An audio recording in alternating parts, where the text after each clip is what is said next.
The daily life we perceive with our five senses is not reality.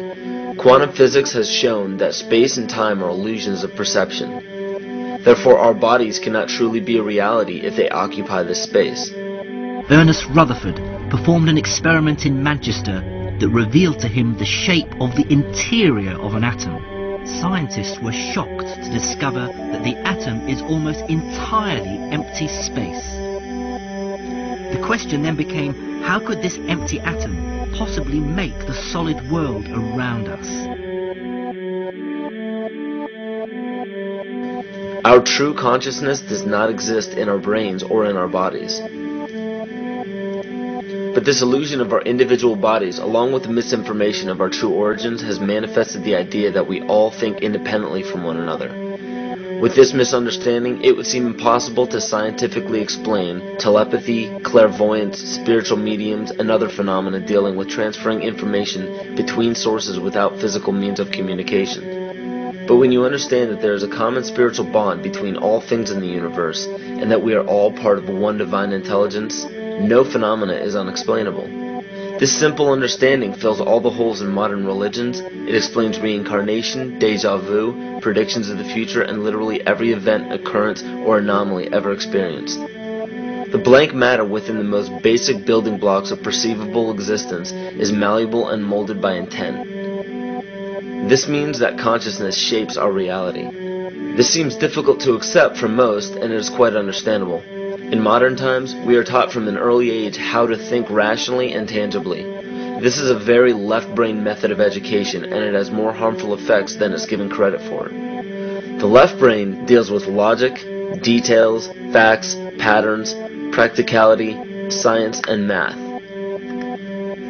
as the right brain deals with feeling, intuition, symbols, images, risk-taking, philosophy, and religion.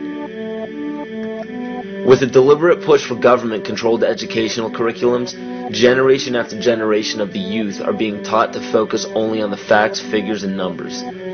Repetition is used to train children subconsciously to accept what they're learning. Children aren't rewarded for questioning the validity of the information they receive. They are ridiculed. However, the children who blindly accept the information as true and merely regurgitate the information on command when it is time to take a test, those children go on to become the decision makers in our government, law, medicine, business, and every other occupation with power and prestige. The most detrimental effect of being pushed away from holistic thinking with the full brain into a strictly left brain thought is what is known as the suppression of the feminine. Every male and female have both feminine and masculine qualities. It has nothing to do with man or woman. These are represented by the left and right brain, yin and yang, black and white, light and dark, and most every other duality. Both are vital to our spiritual and physical health. In ancient Egypt, the female was the rightful heir to the throne. The male she chose to marry became pharaoh.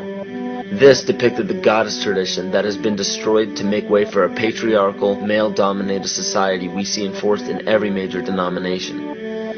In suppressing the feminine of every society and pushing the people to strictly left-brain thinking, the natural ability for humanity to feel earthly, cosmic, and personal energy became lost. Traditions that were passed on through shamans, witch doctors, magicians, psychics, and seers of all kind became outlawed and ridiculed and given a stigma of something out of a Hollywood movie. Every religion explains that we are children of God and have godliness inside of us. If you erase the anthropomorphized God and understand that God is nothing more than the spiritual web that connects all things, all religious scriptures begin to make much more sense. Our bodies are merely vessels to contain our spirit, to gather experience for the divine mind. This is how evolution is possible. It is scientifically proven that all species are evolving into more complex beings. Innate knowledge or racial memory within all species is the understanding of newborns of all kinds to automatically know specific details and traits that the mother does not have to teach them.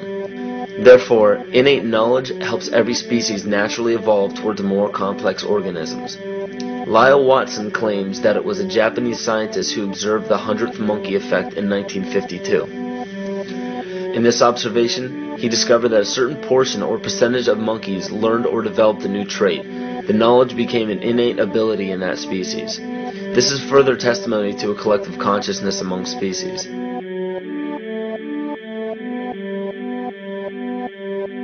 Everything in existence has a natural vibration to it, from our atoms all the way to the vastness of the universe. To show a simple connection between the earth and our bodies, take a look at our body's harmonic focal points, better known as our chakras. Just as there are harmonic focal points on the guitar string, there are locations within our body where our vibrations culminate. In Eastern philosophies, these 7 chakras are used to bring health and balance to the physical and spiritual body. Our Earth also has 7 chakra points at equally distant locations from one another. There is 1 chakra point on each continent. The root chakra is in Mount Shasta, California. The sexual chakra is in the Isle of Sun, Lake Titicaca in South America. The solar plexus chakra is in Uluru Kata Juta in Australia. The heart chakra is in Glastonbury or Shaftesbury, England. The throat chakra is where the Great Pyramids of Giza in Egypt are. The heart chakra is at Kuhe Malak Sia in Iran. And the crown chakra is at Mount Kailas in Tibet. Scientifically, this is explained because at the core of our Earth there is a molten iron crystal that resonates at approximately 7 Hertz. There are energy vortexes all over the Earth where electromagnetic energy emanates. There are also several vile vortices surrounding the equator where strange anomalies occur, such as radio and compass malfunctions, as well as plane and ship disappearances. You may have heard of a few of these. So the intangible parts of our existence, such as emotions, are part of the true reality of higher consciousness. If emotions are part of a realm that we cannot experience with our 5 senses, then how is it that we are all aware of our emotions? What most people believe to be emotions are not truly the emotion itself. What we are experiencing is the physical manifestation of these emotions. Anger causes disturbance in the psyche, which manifests itself in the ego.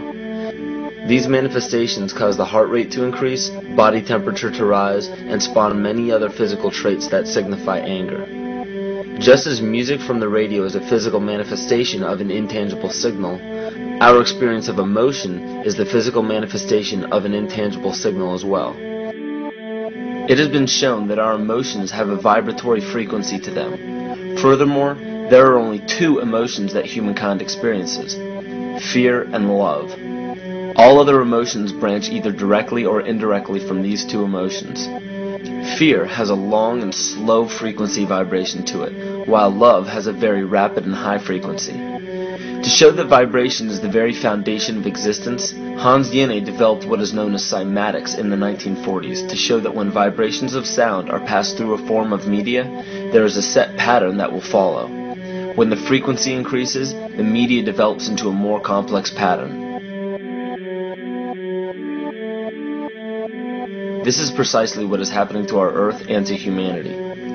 There are 64 possible codes of amino acids in our DNA structure made from 4 elements: carbon, oxygen, hydrogen, and nitrogen. By any means of logic, we should have all 64 codes activated within our DNA structure. Yet we presently only have 20 active codes. And of these 64 possibilities, it appears that only 20 of these codes are turned on right now for us, the 20 amino acids. There is a switch that turns off and turns on where those coding sites lie, and that the switch for that turning off and turning on is what we call emotion. And this is the first time that we've ever seen the patterns of emotion directly physically linked to human genetic material. Well, fear is a long, slow wave of emotion.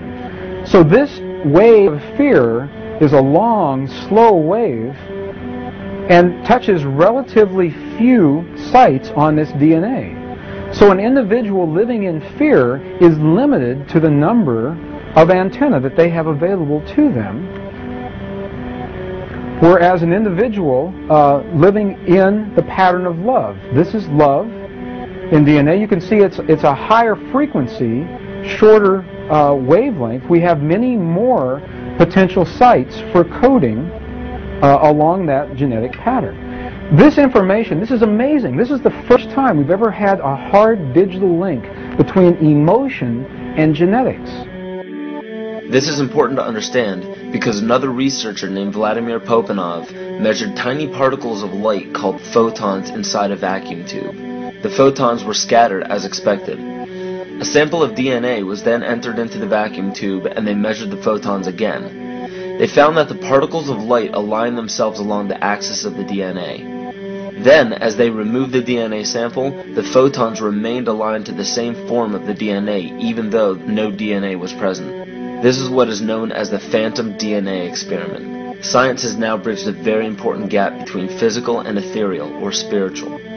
Our emotions directly affect the structure of our DNA, which directly shapes the physical world we experience every day. So the messages left by the ancients that we've explained here were more than just prophecies about a one-world government or a new world order. We now understand why the study of the heavenly bodies were so important. The rotation and orbit of all that makes up our universe serves as a clock to map changes and transitions.